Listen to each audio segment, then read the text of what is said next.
What is going on, everybody?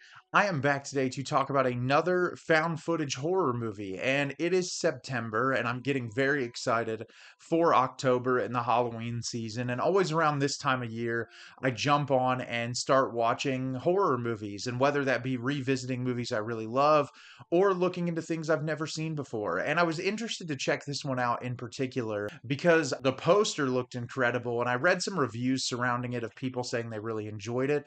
And this is from director Adam Green, who created the Hatchet series and also made the movie Frozen, which I know gets talked about quite a bit in the horror community. And I've actually never seen any of his work previously, so this was the first movie of his that I wanted to check out. And the film I'm going to be discussing with you today is Digging Up the Marrow. Digging Up the Marrow is directed by Adam Green. Documentary filmmaker turns his lens on an enigmatic conspiracy theorist who claims he's found the entrance to a vast underground city populated entirely by monsters. So I was really excited to watch this movie. I felt like the premise was super interesting and I was looking forward to watching it. And unfortunately, I did not like this movie. I respect what it's going for, and I think the vision surrounding it is really awesome, but the execution, unfortunately, is just really poor.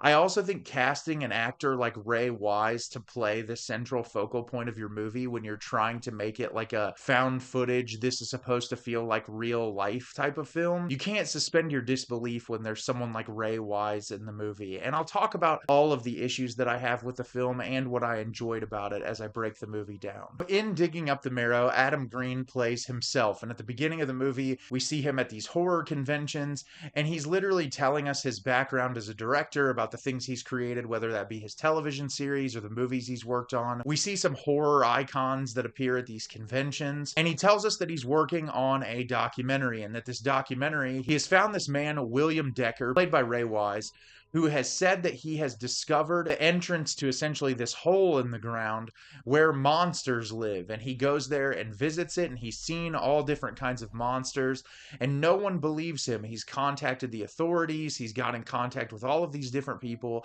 and no one believes him. So he gets a hold of Adam and says, I want someone to come and film this so that they can show other people that this is real. And so the entirety of the film is Adam and his documentary crew going to this hole in the ground, recording what they see to find out whether or not this man is crazy or what he's saying is actually true. So, like I said, this movie was incredibly disappointing, although I respect the approach and the vision. I feel like Adam seems like a really cool guy who has a passion for horror, which is something that I can really appreciate. It was cool seeing him, interacting with his fans early on in the movie. Clearly, some horror is something that's very important to him. And I liked the way that they kind of casually introduced the people who work for him and his production company, because as someone who went to film school and appreciates indie filmmaking, it takes a lot to get a movie made. And so I really liked that angle of the film. He like introduces his wife, all of these different people, and I thought that was cool to give it kind of a lived in feeling. The practical effects of the monsters in this movie are awesome. They look fantastic anytime they're on screen, which unfortunately is relatively scarce. They look amazing. I really loved the attention to detail and crafting these monsters. Feels like there was a lot of time and effort and energy coming up with these designs. And whenever they were on screen, it was amazing. I was completely and totally hooked. But that's about all the positives that I have for the movie. Unfortunately, for starters, and I said this earlier, I can't suspend my disbelief when you cast Ray Wise in the main role. When he's supposed to be this guy that you just stumble upon who's giving you this information. Twin Peaks is one of my favorite shows of all time. I love Tim and Eric. Ray Wise has been in some of my favorite properties throughout his career.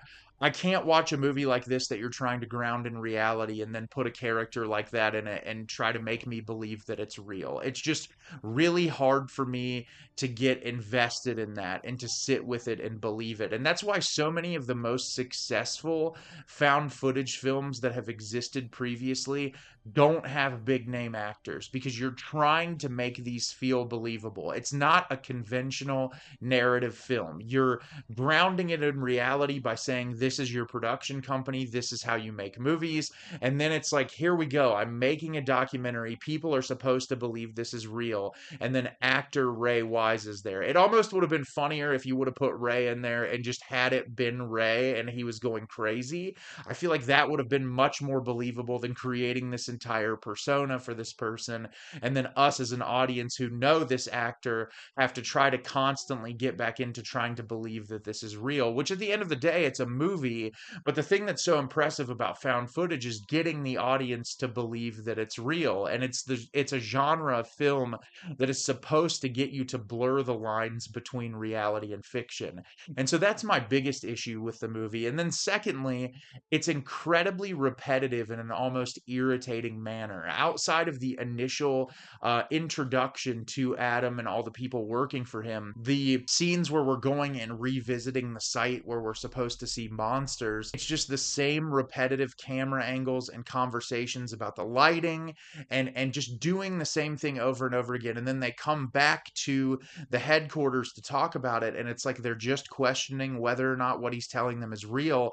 And I feel like you could have done so much more, whether that be you investigating his character on the side or looking into these things online on the internet and trying to research it for yourself, other than just having the same repetitive cyclical dialogue. It's really uninteresting to watch. They dedicate an entire segment of this film to fly to a police station in Boston to ask whether or not this guy has worked for the police force prior. And in my head, I'm like, this could just be a phone call. And you dedicated a whole 10-minute segment of the movie to getting on a plane, flying there, talking to this guy, and immediately flying back home. And it just felt like a way to pad the runtime to an hour and a half. There's a lot of scenes like that that just feel like they exist in the movie to pad the runtime. And the amount of exposure that you get to the monsters is probably like 10 minutes of the entire hour and a half runtime. And that's unfortunate because there was clearly a lot of attention to detail paid to these monsters and the way that they're crafted. And it seems like the crew was having a fun time making this movie.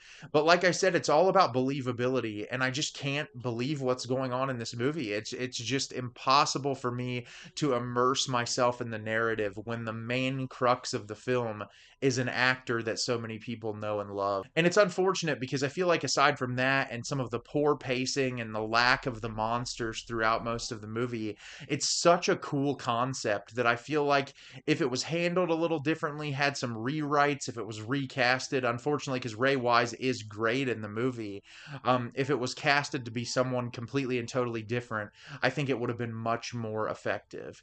So have you seen Digging Up the Marrow? Did you love it? Did you hate it? Leave me a comment down below and let me know what you thought. I thought this movie had a ton of potential, but unfortunately falls short in virtually every way for me. As always, if you can like the video and subscribe to the channel, helps me out a lot and lets me know the type of content you're looking for. I'm always putting out new material and look forward to getting more out for you in the near future. And as always, everyone, thank you so much for watching and have a great rest of your day.